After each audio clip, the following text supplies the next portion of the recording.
Hey, alright, there's going to be two parts to this video. One is going to be questions, some that I have for you, and some that some people have given me, and I'm going to try to answer those.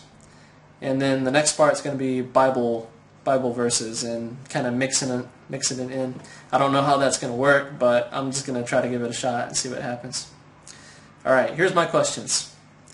Question number 1. I have sex with men. Does that make me gay or straight?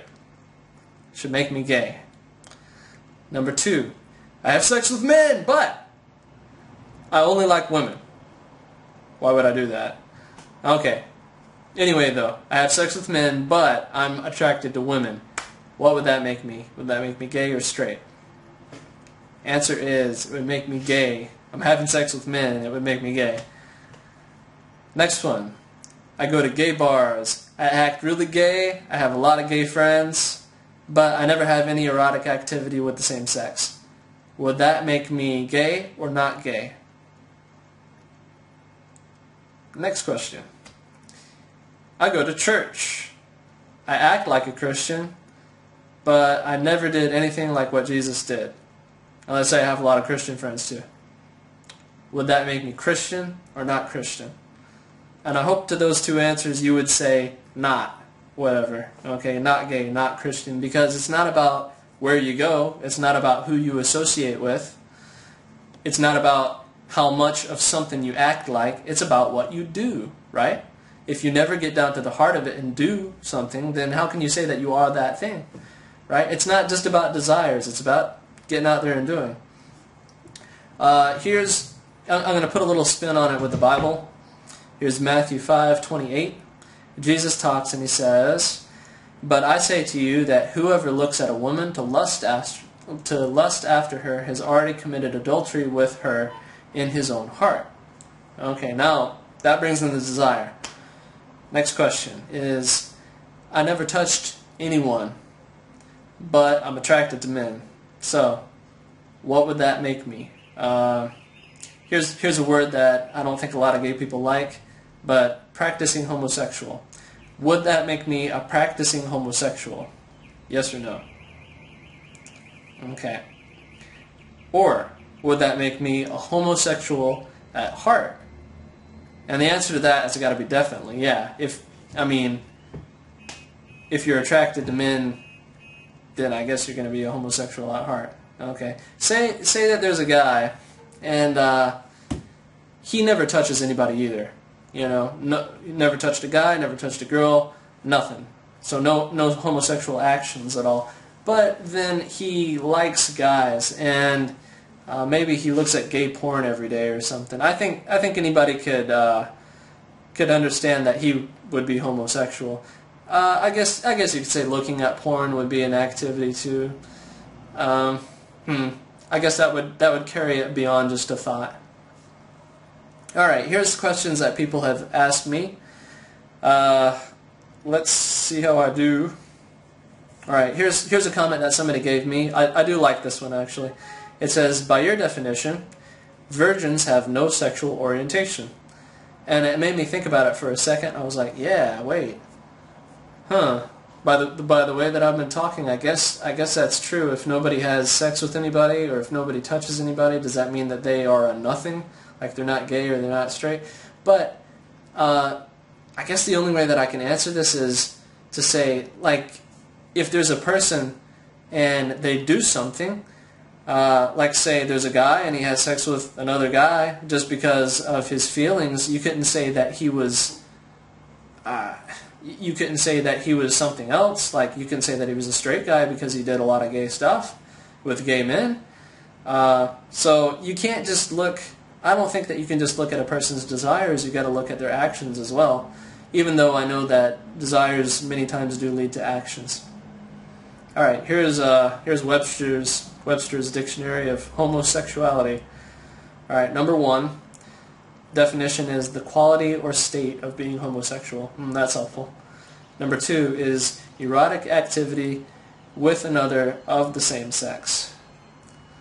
All right. Next question. It says, when did you choose to be straight?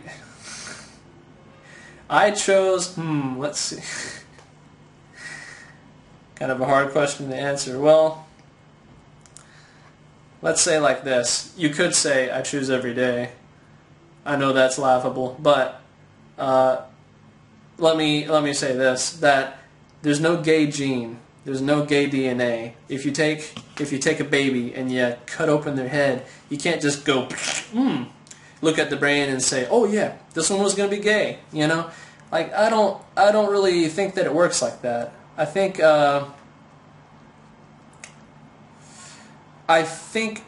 that homosexuality works by a person's environment.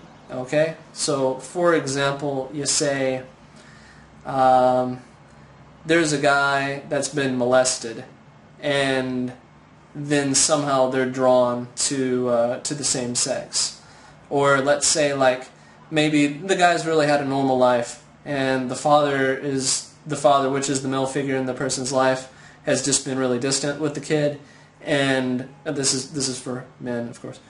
Okay, has been really distant with the kid, and the people who came to him or close to him were just women all the time. So he stayed with women, and he kind of got his identity with the women because they were more welcoming.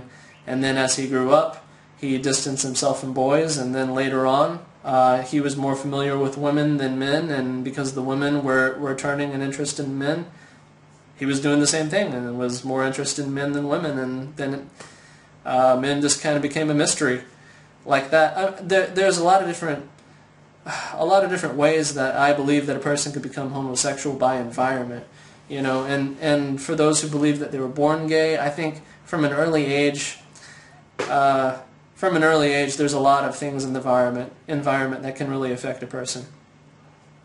All right. Here's let's see. 1 Corinthians 15:33. Oh yeah, bad company corrupts good character. All right. Now I do want to say this to that one question.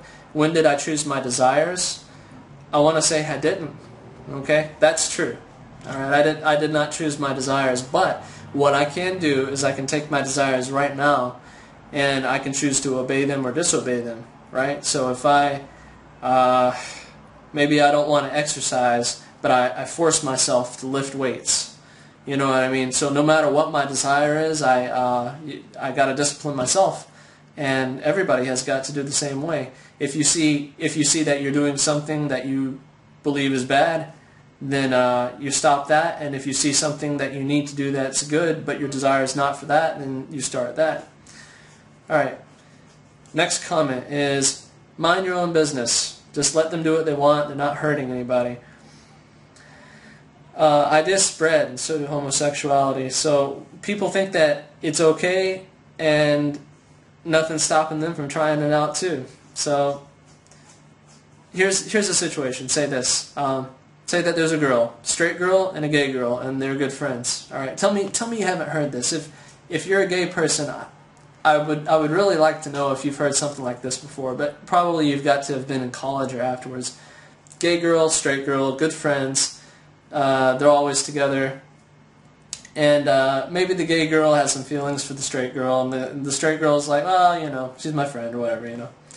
And maybe they go to a party, or they go out somewhere. They both have some drinks. They get drunk, and then something happens. You know, maybe they kiss each other or whatever, and the straight girl's maybe like, oh, whatever, you know. And then after some time, just things progress, and then the one girl is living a gay lifestyle after that. Now, that kind of person, I don't think that you could say that they were born gay. All right. And so, anyway, yeah, the point of that, the point of me saying that is, I do think that society and environment can affect a person. So, even though you say that they're not hurting anybody, I would say that influence spreads. Okay, next comment is, religion is a choice. Yes, it is. Okay, next comment is, Jesus never talked about homosexuality. Yeah, that's right. And I'm going to tell you the reason why Jesus never talked about homosexuality. You see, here's two role models, is Jesus and Paul. All right, now, within Judea, none of the Jews were homosexual.